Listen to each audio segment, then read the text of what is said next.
Extradition bloquée. Tebboune passe à l'offensive face à la France. Assalamu alaikum wa rahmatullah wa barakatuh, qu'Allah vous accorde sa paix, sa sagesse et sa clairvoyance. Aujourd'hui, nous entrons dans un moment de rupture stratégique. Un moment où le silence diplomatique devient un message, où le droit devient un champ de bataille, et où les États parlent non plus par des discours, mais par des actes lourds de sens. Les extraditions d'Amir DZ et de Ferhat Meheni sont bloquées. Et face à ce refus français, le président Abdelmadjid Tebboune ne recule pas, il passe à l'offensive. Ce qui se joue ici dépasse largement 2 noms, 2 dossiers judiciaires ou 2 capitales. Nous sommes face à un bras de fer historique entre Alger et Paris, un test de souveraineté, de crédibilité et de rapport de force. Derrière les arguments juridiques, une question centrale s'impose. Sommes-nous face à un simple blocage judiciaire ou à un choix politique assumé qui redessine les relations franco-algériennes? Dans cette vidéo, nous allons décrypter froidement, stratégiquement et sans slogan ce dossier explosif. Comprendre pourquoi l'Algérie durcit le ton. Analyser le calcul français. Mesurer les conséquences diplomatiques, sécuritaires et géopolitiques. Et surtout, répondre à cette interrogation essentielle. Assistons à un tournant durable ou à une crise de plus dans une relation déjà fragile? Si vous cherchez une analyse sérieuse, argumentée et indépendante, vous êtes au bon endroit. Abonnez-vous, activez la cloche, likez la vidéo si vous défendez le débat éclairé et surtout partagez vos commentaires constructifs. Vos analyses, vos désaccords, vos questions nourrissent cette réflexion collective. Que Allah nous guide vers la vérité, la justice et la lucidité dans la compréhension des affaires de ce monde. Bismillah, entrons maintenant au cœur de l'analyse. Ce qui se joue aujourd'hui entre Alger et Paris n'est pas un simple désaccord administratif. C'est une ligne qui se fissure, un équilibre fragile qui vacille, et peut-être un tournant dans une relation déjà marquée par l'histoire, la méfiance et les non-dits. Lorsque la France refuse d'extrader Amir DZ et Ferhat Meheni, l'onde de choc dépasse largement le cadre judiciaire.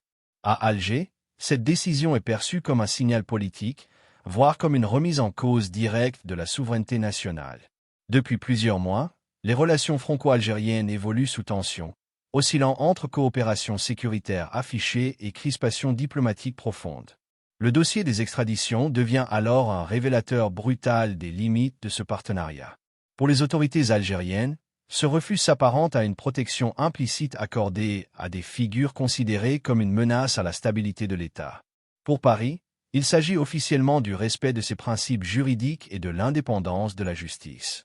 Mais derrière ces justifications se dessine une question centrale, lourde de conséquences. Sommes-nous face à un simple blocage judiciaire dicté par le droit français ou à un véritable bras de fer politique entre 2 États aux intérêts de plus en plus divergents?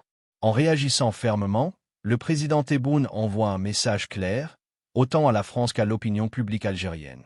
Cette analyse vise à décrypter les ressorts profonds de cette confrontation, à distinguer le juridique du stratégique et à comprendre ce que cette affaire révèle du nouveau rapport de force entre Alger et Paris, au-delà des déclarations officielles. Les relations franco-algériennes s'inscrivent dans une histoire longue, complexe et profondément marquée par l'héritage colonial. La guerre d'indépendance, les blessures mémorielles et les lectures divergentes du passé continuent de structurer les perceptions réciproques. Malgré les discours de réconciliation et les gestes symboliques, la mémoire demeure un champ de tension récurrent, régulièrement réactivé par les débats politiques internes des 2 pays. Cette dimension historique crée un climat de méfiance durable, où chaque crise contemporaine résonne avec des contentieux anciens, non totalement refermés. À partir des années 2000, une coopération pragmatique s'est néanmoins mise en place, notamment dans les domaines sécuritaires et judiciaires. Face à la montée des menaces terroristes, des flux migratoires et du crime transnational, Paris et Alger ont développé des mécanismes d'échange d'informations, de coordination policière et de dialogue judiciaire. Cette coopération, souvent discrète mais réelle, a reposé sur des intérêts convergents plutôt que sur une confiance politique pleine et entière. Elle a permis d'éviter certaines ruptures, tout en laissant subsister des zones de friction non résolues. Ces dernières années, plusieurs épisodes ont cependant ravivé les tensions diplomatiques. Les déclarations controversées de responsables français sur l'histoire de l'Algérie, les restrictions de visa, les différends liés aux questions migratoires et mémorielles, ou encore les divergences sur certains dossiers régionaux ont fragilisé le climat bilatéral.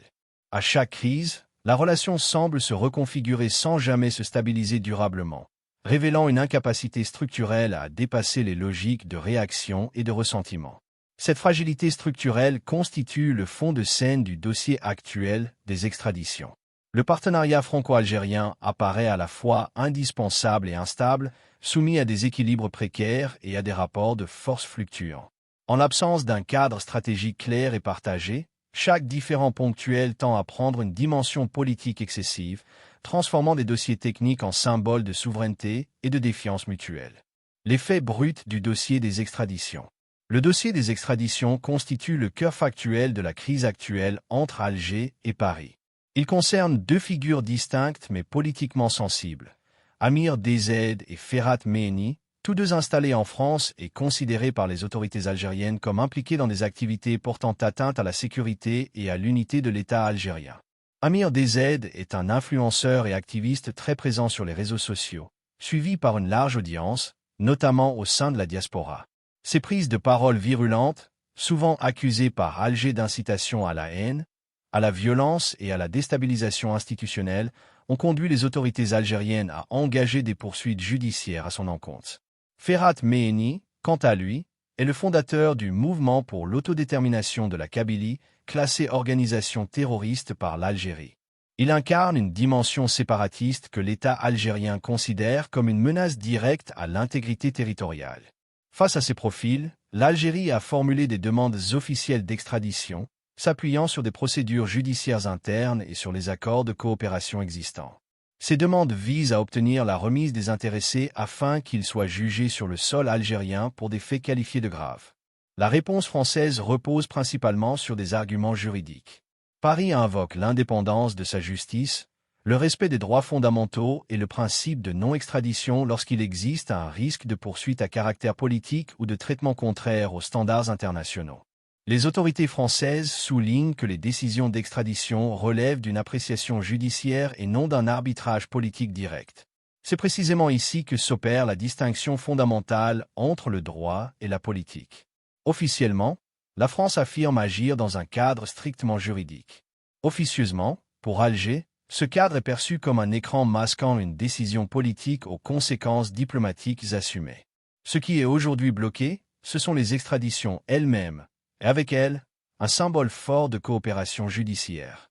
Ce qui ne l'est pas totalement, en revanche, ce sont les canaux de dialogue sécuritaire et diplomatique, qui restent ouverts mais sous tension.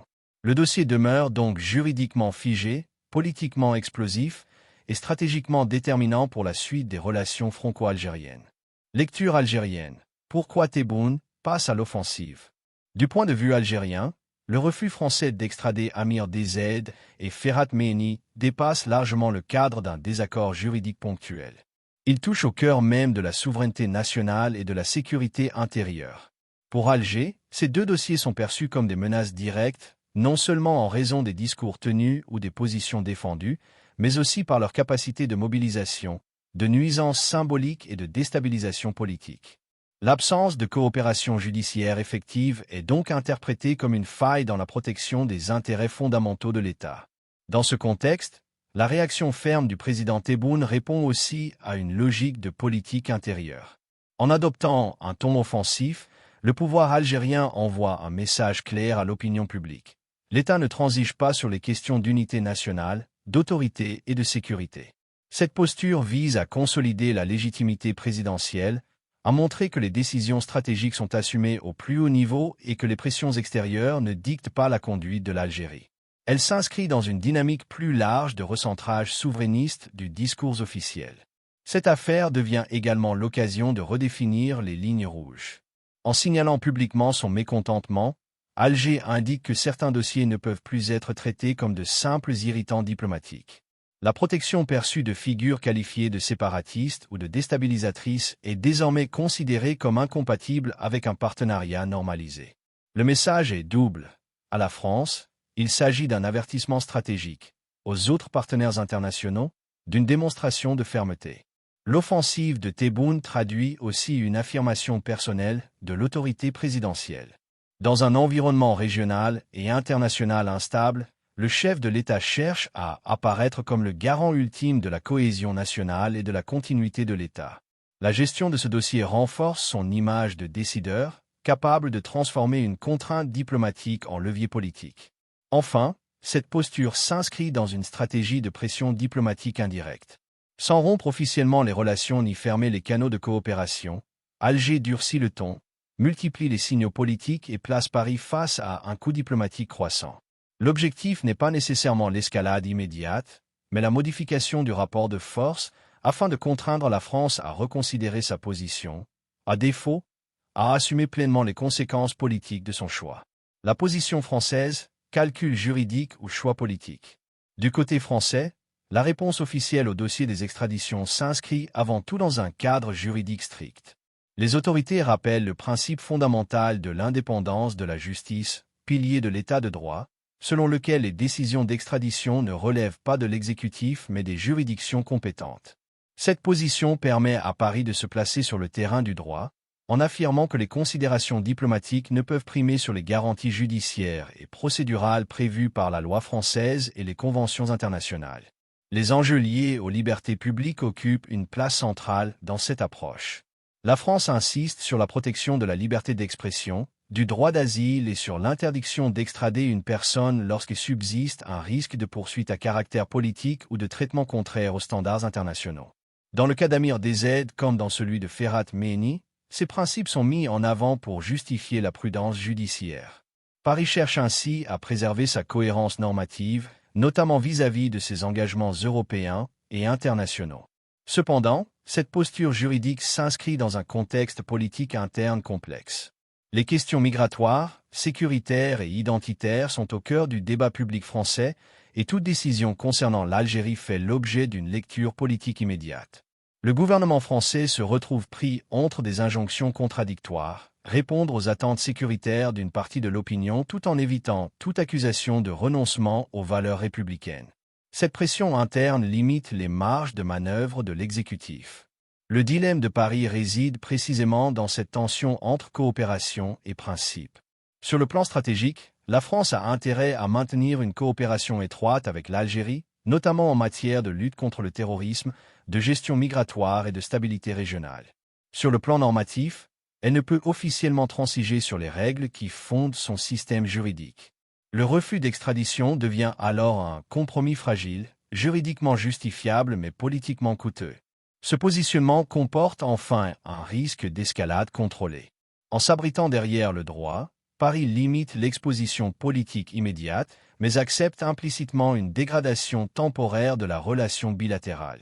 La stratégie française semble donc consister à contenir la crise, éviter la rupture, et parier sur le temps long pour désamorcer les tensions, au prix d'un refroidissement diplomatique assumé. L'affaire Amir DZ, Mehni, un dossier hautement symbolique. L'affaire Amir DZ, Ferhat Mehni dépasse largement le sort judiciaire de deux individus pour s'inscrire dans une dimension profondément symbolique à la croisée des enjeux identitaires, politiques et médiatiques. Aux yeux des autorités algériennes, ces figures incarnent des lignes de fracture sensibles touchant à l'unité nationale, à la cohésion sociale et à la stabilité institutionnelle. Le caractère symbolique du dossier renforce sa portée stratégique et explique la fermeté affichée par Alger. La dimension identitaire et séparatiste constitue un élément central de cette affaire. Ferhat Mehni, en tant que fondateur du mouvement pour l'autodétermination de la Kabylie, est perçu par l'État algérien comme l'incarnation d'un projet de fragmentation territoriale. Amir DZ, bien que d'un registre différent, agit dans un espace numérique où les discours contestataires peuvent se diffuser rapidement et toucher une audience large, notamment au sein de la diaspora. Ces profils sont interprétés comme des catalyseurs de tensions internes, bien au-delà de leur poids réel sur le terrain. L'usage politique des figures en exil est également déterminant. Installés à l'étranger, ces acteurs bénéficient d'une liberté d'expression et d'une visibilité qui échappent au contrôle direct de l'État algérien. Leur présence en France confère à leurs actions une dimension internationale, transformant des opposants ou militants en instruments involontaires de tensions diplomatiques. Pour Alger, l'absence de sanctions judiciaires visibles renforce l'idée d'une tolérance, voire d'une protection politique. L'impact médiatique et l'amplification par les réseaux sociaux jouent un rôle clé. Les prises de parole, vidéos et déclarations sont instantanément relayées, commentées et instrumentalisées, contribuant à polariser les opinions et à nourrir des récits antagonistes. Le dossier sort ainsi du champ judiciaire pour devenir un objet de mobilisation symbolique et émotionnelle. Enfin, cette affaire illustre une véritable guerre des récits entre États. L'Algérie met en avant la lutte contre la déstabilisation et le séparatisme, tandis que la France insiste sur les libertés publiques et l'état de droit. Ces narrations concurrentes s'affrontent dans l'espace médiatique international, faisant de ce dossier un symbole durable des tensions structurelles entre Alger et Paris. Conséquences diplomatiques et géopolitiques. Les conséquences diplomatiques et géopolitiques du blocage des extraditions ne se limitent pas à une crispation verbale entre Alger et Paris. Elles interrogent directement la solidité des mécanismes de coopération existants et la capacité des deux États à compartimenter leurs différends. La première zone d'impact concerne la coopération sécuritaire. Bien que celle-ci repose sur des intérêts communs forts, notamment en matière de lutte contre le terrorisme et de stabilité régionale, la dégradation du climat politique fragilise la confiance opérationnelle. Sans rupture formelle, un ralentissement des échanges, une moindre fluidité de l'information ou une coopération plus sélective deviennent des risques plausibles. Les relations économiques et énergétiques constituent un autre levier sensible. L'Algérie demeure un acteur clé dans l'approvisionnement énergétique de l'Europe, et la France conserve des intérêts économiques importants sur le marché algérien. Si ces relations sont fondées sur des contrats et des logiques de long terme, elles n'échappent pas aux signaux politiques. Une détérioration prolongée du climat diplomatique peut affecter les négociations futures, freiner certains investissements et encourager Alger à diversifier davantage ses partenariats au détriment de la France. L'image internationale des deux États est également en jeu. Pour l'Algérie, cette affaire est présentée comme une démonstration de fermeté souveraine face à ce qui est perçu comme une asymétrie persistante dans la relation bilatérale. Pour la France, le refus d'extradition est mis en avant comme la preuve de son attachement au principe de l'état de droit. Toutefois, cette divergence de récits expose les deux pays à des lectures critiques. L'Algérie peut être accusée de politiser le judiciaire, tandis que la France peut être perçue comme insensible aux préoccupations sécuritaires de son partenaire. Sur le plan régional, cette séquence renforce le positionnement de l'Algérie comme un acteur affirmant une diplomatie plus autonome et plus exigeante. En durcissant le ton face à Paris, Alger adresse aussi un message à d'autres partenaires. La coopération est conditionnée au respect de ses lignes rouges. Cette posture s'inscrit dans une stratégie plus large de diversification diplomatique et de recherche d'équilibres alternatifs, notamment en Afrique, en Méditerranée et sur la scène internationale. Ainsi, au-delà du dossier des extraditions, cette crise agit comme un test grandeur nature de la résilience de la relation franco-algérienne et de la capacité des deux États à gérer un différend structurel sans basculer dans une rupture durable. Scénarios possibles à court et moyen terme. À court et moyen terme, plusieurs scénarios se dessinent quant à l'évolution du bras de fer entre Alger et Paris, sans qu'aucun ne puisse, à ce stade, être considéré comme inévitable. Le premier scénario est celui d'une désescalade discrète. Dans cette hypothèse, les deux parties chercheraient à réduire la tension sans affichage public en réactivant les canaux techniques et diplomatiques. Ce type de sortie de crise, fréquent dans la relation franco-algérienne, permettrait de préserver la coopération essentielle tout en laissant chaque camp sauver la face devant son opinion. Un second scénario repose sur un durcissement progressif. Sans rupture formelle, les prises de position se multiplieraient, les gestes symboliques s'accumuleraient et les dossiers bilatéraux deviendraient de plus en plus politisés. Cette montée en tension contrôlée accentuerait la défiance mutuelle et installerait une relation plus transactionnelle où chaque coopération serait conditionnée à des contreparties implicites. Le scénario du gel diplomatique ciblé constitue une autre option. Il pourrait se traduire par le ralentissement de certaines coopérations, la mise en attente de projets communs ou la réduction des échanges politiques de haut niveau. Cette stratégie viserait à exercer une pression mesurée, sans remettre en cause les intérêts vitaux des deux États, mais en signalant une rupture de confiance durable. Un quatrième scénario serait celui d'un accord indirect ou d'un contournement juridique. Sans revenir officiellement sur leur position, Paris et Alger pourraient explorer des solutions intermédiaires, telles qu'un renforcement des procédures judiciaires alternatives, une coopération accrue en matière de surveillance ou des engagements sécuritaires compensatoires. Ce type d'arrangement permettrait d'éviter une confrontation frontale tout en répondant partiellement aux préoccupations algériennes. Enfin, chaque scénario implique un coût politique.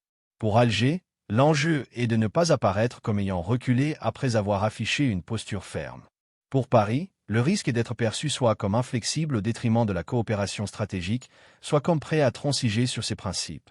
La trajectoire choisie dépendra donc de l'évolution du rapport de force, du contexte interne dans chaque pays et de la capacité des deux capitales à gérer une crise structurelle sans l'aggraver.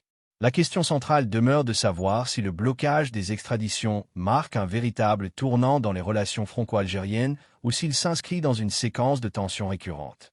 Ce qui change réellement, c'est d'abord le degré de visibilité et d'assumation politique du conflit. Là où les différends étaient autrefois gérés de manière plus feutrée, la confrontation actuelle est portée sur la place publique, avec des messages directs et des lignes rouges explicitement formulées.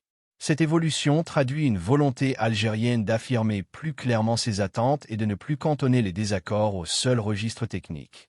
Cependant, ce qui reste structurellement bloqué demeure considérable.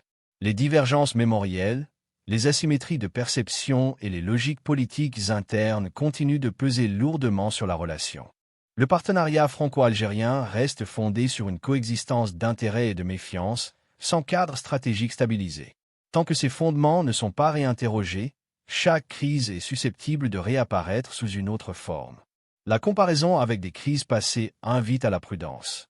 Les relations entre Alger et Paris ont déjà traversé des périodes de tension aiguë, suivies de phases de normalisation sans transformation profonde. Ce schéma cyclique tend à relativiser l'idée d'une rupture définitive.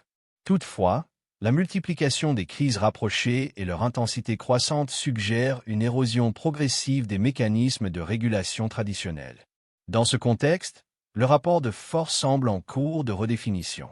L'Algérie adopte une posture plus affirmée, cherchant à imposer ses priorités et à diversifier ses partenariats pour réduire sa dépendance diplomatique. La France, de son côté, tente de préserver ses principes tout en limitant les coûts stratégiques. Cette interaction marque moins une rupture, nette qu'un glissement durable vers une relation plus transactionnelle, plus exigeante et potentiellement plus instable. Le blocage des extraditions entre la France et l'Algérie révèle bien plus qu'un différend juridique ponctuel. Il met en lumière une relation bilatérale traversée par des tensions structurelles, où les enjeux de souveraineté, de sécurité, de mémoire et de principes juridiques s'entremêlent sans jamais se résoudre pleinement. À travers cette affaire, Alger affirme une volonté de fermeté et de redéfinition de ses lignes rouges, tandis que Paris s'abrite derrière le droit pour préserver ses fondements institutionnels, au prix d'un refroidissement diplomatique assumé. Ce face-à-face illustre une réalité plus large. Les relations franco-algériennes entrent dans une phase où la gestion implicite des désaccords laisse place à une confrontation plus visible, plus stratégique et plus coûteuse politiquement. Ni rupture totale, ni retour rapide à la normalité ne semblent, à ce stade, inévitable. La trajectoire dépendra de la capacité des deux États à transformer un rapport de force en dialogue structuré sans renoncer à leurs principes fondamentaux. Au-delà des positions officielles, cette séquence invite à une réflexion collective sur l'avenir de ce partenariat et sur la manière dont les anciennes puissances et leurs anciens territoires redéfinissent leurs relations dans un monde en recomposition. La question reste ouverte. Assistons-nous à un simple épisode de plus ou à une inflexion durable des équilibres diplomatiques? Ce dossier des extraditions bloquées révèle une vérité essentielle. Les relations internationales ne se jouent jamais uniquement dans les tribunaux ou les communiqués officiels. Elles se construisent dans les rapports de force, les perceptions de souveraineté et la capacité des États à défendre leurs lignes rouges sans rompre l'équilibre. En passant à l'offensive, le président Tebboune ne répond pas seulement à une décision française. Il affirme une posture, un message et une vision du rôle de l'Algérie sur la scène internationale. Ce que nous avons analysé ensemble montre que cette crise n'est ni anodine ni isolée. Elle s'inscrit dans une recomposition plus large des relations franco-algériennes, où la gestion feutrée des désaccords laisse place à des confrontations plus visibles, plus assumées et plus stratégiques. La question reste ouverte. Ce bras de fer conduira-t-il à une redéfinition durable du partenariat, ou à un nouvel équilibre précaire, comme tant d'autres auparavant? Votre regard compte. Vos analyses, vos désaccords et vos arguments enrichissent ce débat bien au-delà de cette vidéo. Si ce contenu vous a apporté de la clarté, de la profondeur et une lecture dépassionnée des faits, abonnez-vous, likez la vidéo, partagez-la autour de vous et surtout laissez des commentaires constructifs. C'est ensemble que nous faisons vivre un espace de réflexion sérieux et utile. Que Allah nous accorde la sagesse dans nos jugements, la justice dans nos paroles et la lucidité dans la compréhension des affaires de ce monde. Allahumma idina ila alak, wajalna minut aladina yastamiuna al-kaula, fayatabiuna asana. Amen.